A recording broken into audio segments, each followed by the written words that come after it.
광복절인데요. 또 역사 논쟁이 무지하게 벌어집니다. 역사 논쟁이 무지하게 벌어지고 뭐 대한민국 건국이 언제냐, 임시정부 때냐, 뭐냐, 기타 등등 얘기하는데 저는 임시정부로 대한민국의 독립운동 그리고 대한민국이 현대를 여는 운동 아주 포괄적인 운동은 시작되었다라고 보지만요 여러분 대한민국이라는 나라가 생긴 거에 대해서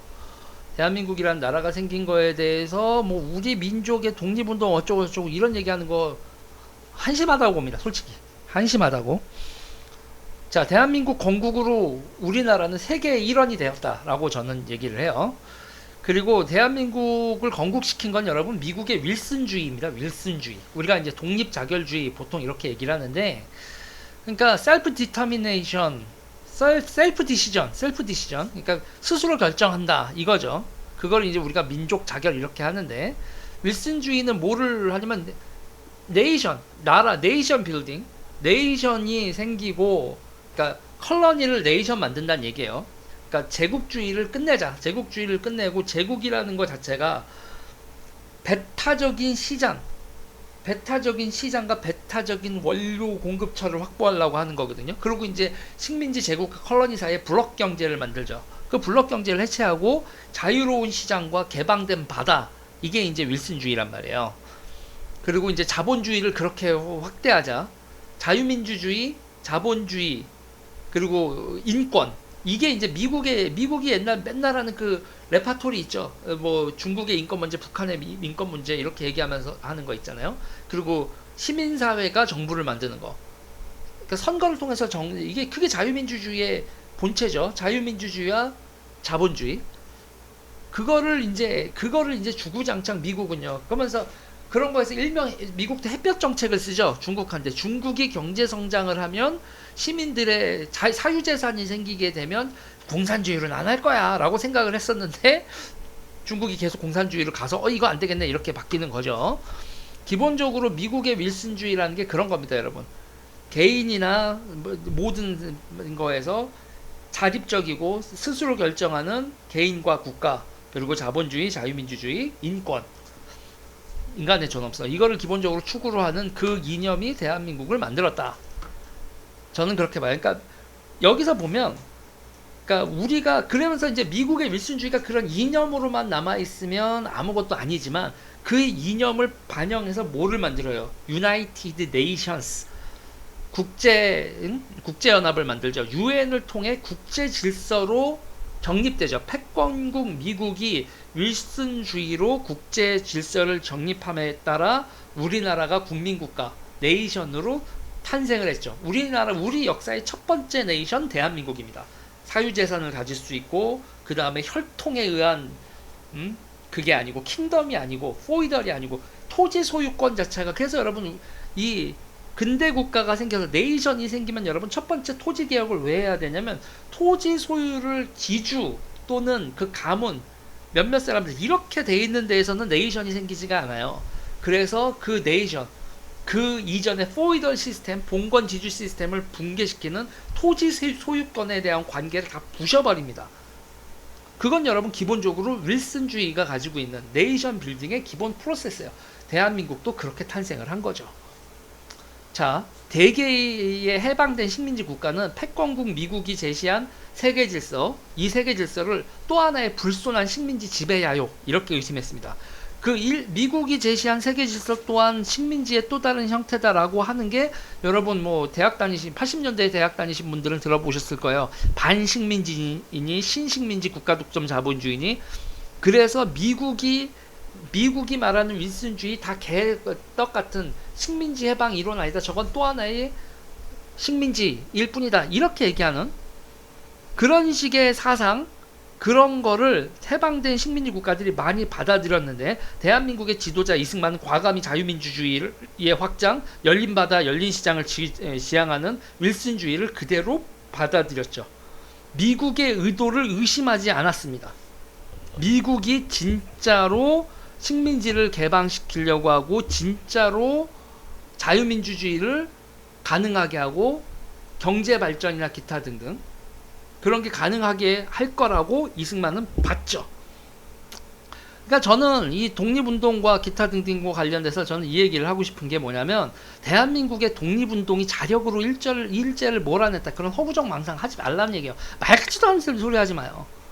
우리나라 독립은 그냥 미국이 일본을 개처바르고, 미국이 일본 식민지 우리가 식민지 먹을래 하지 않고 미국이 네이션으로 만들라고 결정을 했기 때문에 우리가 독립한 거지, 우리 스스로의 그런 걸 중림해 보지 말자 이거죠. 그리고 결국 대한민국 독립운동, 대한민국 아니 그냥 조선이 망하고 있었던 독립운동에는 결국 두 개의 길이에요. 하나는 소련의 지도 노선을 따르는 길, 또 하나는 미국의 지도 노선을 따르는 길, 두 가지 길이 있었고, 거기서 우리는 둘 중에 하나를 선택하는 거였고, 대한민국은 미국의 지도 노선을 선택을 한 거죠. 북한은 소련의 지도 노선을 선택을 한 거고.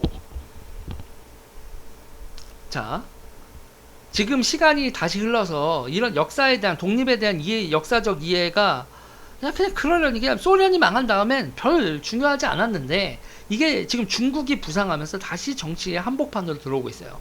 중국이 부상하고 미중 패권 갈등의 고조 속에서 우리는 다시 8.15를 맞이했는데, 우리나라 있잖아요. 저는요, 우파가 자꾸 독립운동에 대해서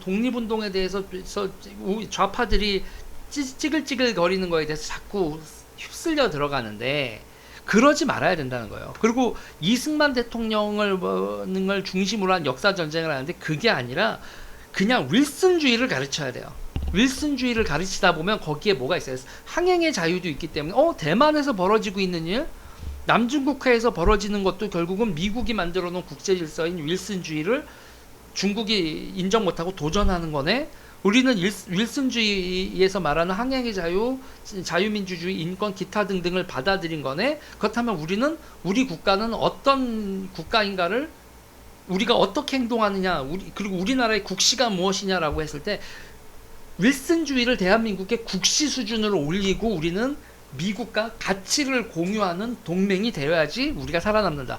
이걸 얘기를 하고 싶은 거예요. 그래서 제가 어저께 얘기하면서 이제 기가 막히고 어이가 없다 그러면서 제가 얘기를 한 게, 그 김명시 뭐 백마탄 여장군 김명시 독립유공자 인정 이렇게 나오는데, 저는 독립운동가로서 김명시 인정할 수 있지만 대한민국의 독립유공자는 아니라는 거예요.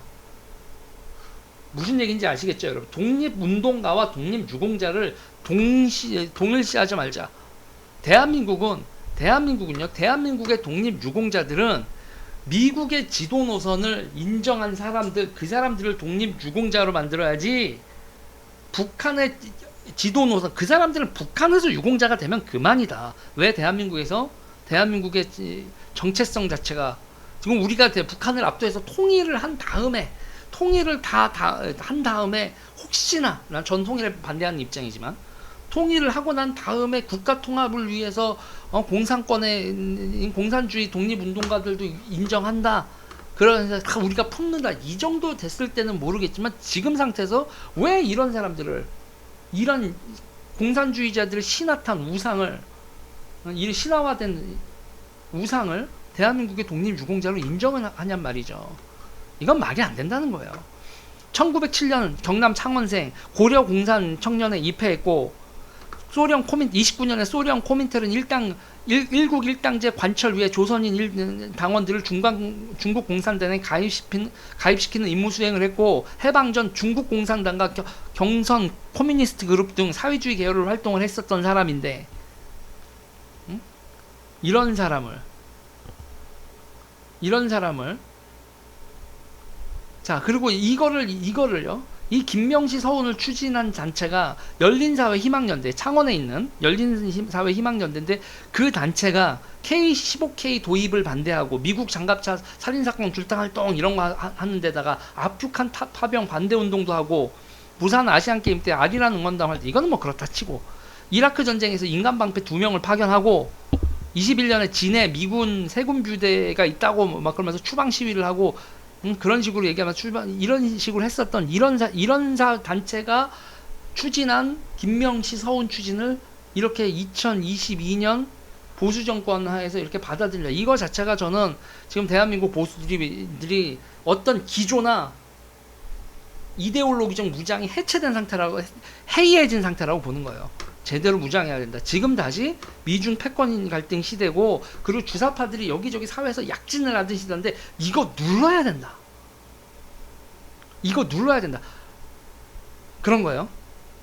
자, 흘러간 역사 얘기인 뭐 역사 건국이 뭐가 됐으면 어때라고 흐릴 얘기가 아니라는 거예요. 중국이 부상하고 있고 미중 패권 갈등의 고조 속에서 우리는 또다시 8.15를 맞이했는데, 온갖 역사적 해석이 난무하지만 그런 얘기 듣고 있으면 저는 이렇게 하다가 어떤 해석을 취하느냐의 문제거든요. 그 물음에 대한 대답은 아주 간단해요. 미국이냐 중국이냐.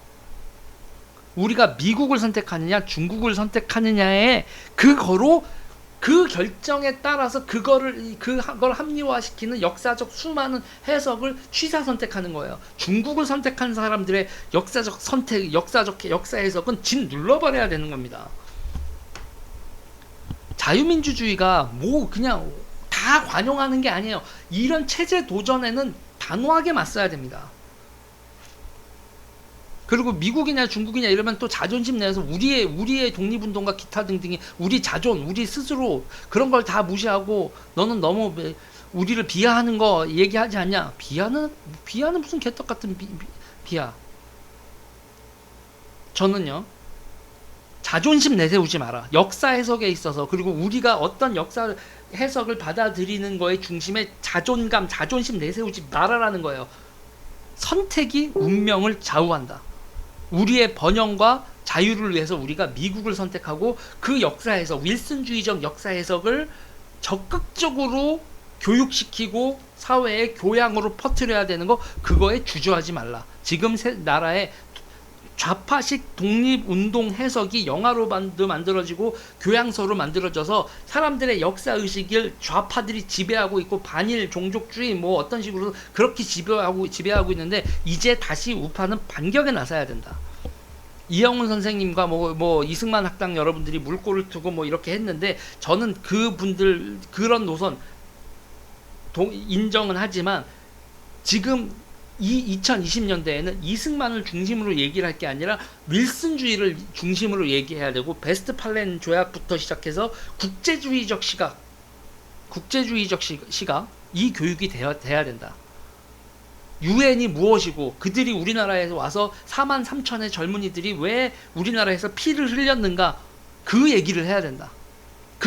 우리나라의 독립운동의 희생, 그 어떤 희생보다 유엔군의 희생이 대한민국 탄생의 압도적인 희생이었다. 대한민국 군인들, 그리고 대한민국 군인들과 유엔군의 희생으로 만들어진 나라지 독립운동가들의 희생으로 만들어진 나라가 아니다라는 걸 분명히 명시해야 된다.